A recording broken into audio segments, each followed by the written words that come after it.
हर दिन एक भिखारी दरवाजे के पास आकर भीख मांगता था और घर का मालिक हमेशा घर के बाहर आते ही उसे देखकर फिर जाया करता। कई बार उसके लिए गालियां भी बकता।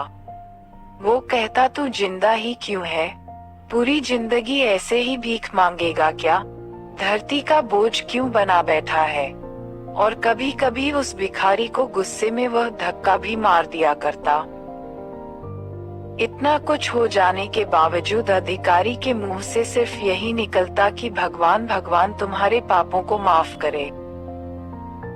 एक बार सेठ को धंधे में बड़ा नुकसान होने की खबर मिली। सेठ बहुत परेशान था कि तभी उसके दरवाजे पर वही भिखारी आया।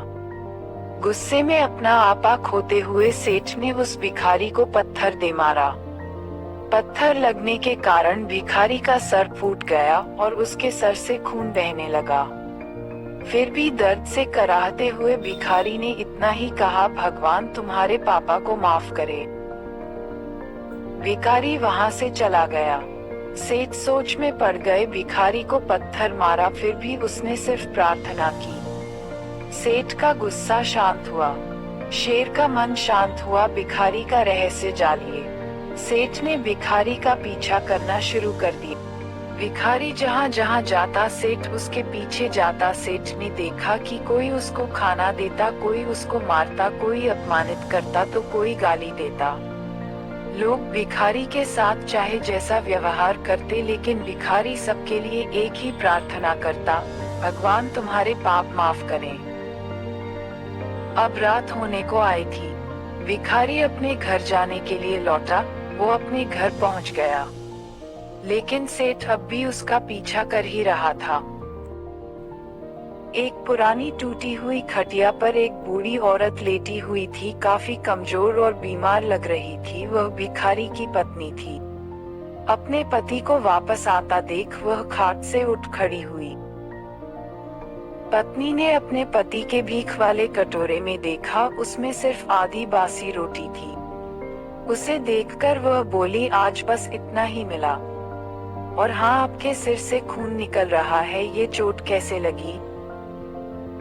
बूढ़ा भिखारी बोला, आज बस इतना ही मिला, किसी ने कुछ दिया ही नहीं। सबने गालियां दी और एक नए पत्थर भी फेंकना, इसीलिए मेरा सर फट गया। एक गहरी ठंडी सांस लेकर बूढ़ा भिखारी फिर से बोला, यह मेरे ही पापों का फल है। तुम्हें याद है, कुछ सालों पहले हम कितने अमीर थे? क्या कुछ नहीं था हमारे पास? हमारे पास हर चीज जरूरत से ज्यादा थी, लेकिन हमने कभी दान नहीं किया। और उससे भी बुरा हमने उस अंधे भिखारी के साथ किया जो हमारे द्वार पर भीख मांगने आया करता था। बूढ़ी पत्नी की आंखों में आंसू आ गए। वह बोली, हाँ, हम उस बेचारे अंधे के साथ बहुत बुरा करते थे।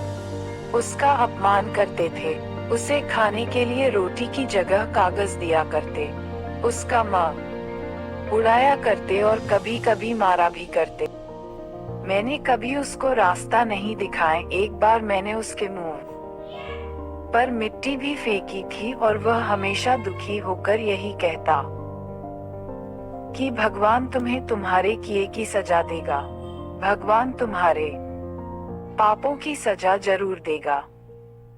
उसका श्राप सच हुआ और हम इस दुख भरी जिंदगी में आ गए। भिखारी बोला, हाँ, उसका श्राप सच हुआ, इसलिए मैं किसी को बददुआ नहीं देता। चाहे कोई मेरे साथ कैसा भी बर्ताव करे, मैं हमेशा उसके लिए प्रार्थना करता हूँ। मैं नहीं चाहता कि कोई भी हमारे जैसे जिंदगी का अनुभव करे, किसी को भी हमारे जैसे दुखों का सामना करना पड़े। वो नहीं जानते कि वह कितना बड़ा पाप कर रहे हैं, इसलिए अनजाने में हुए पाप की ऐसी सजा किसी को भी मिले, मैं नहीं चाहता। सेठ वहीं पर छुपकर यह सारी बातें सुन रहा था। अब उसे सब कुछ समझ में आ गया था।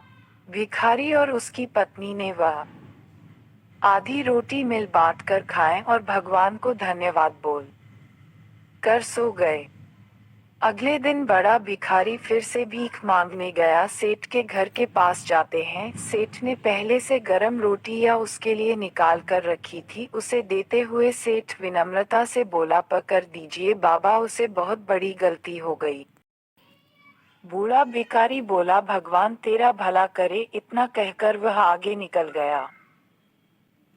इस कहानी से जो सीख लेने लायक है वह बड़ी ही सिंपल है कि आदमी चाहे किसी के बारे में बुरा कहे या भला करे, लेकिन भगवान सिर्फ कर्म के हिसाब से उसको फल देता है। क्या हुआ अगर भगवान नहीं दिखता है, लेकिन ये बात बिल्कुल सच है, उसके खाते में सबका हिसाब बहुत बहुत पक्का होता है। इसलिए जब किसी के लिए कुछ भी करो तो अच्छा ही करो।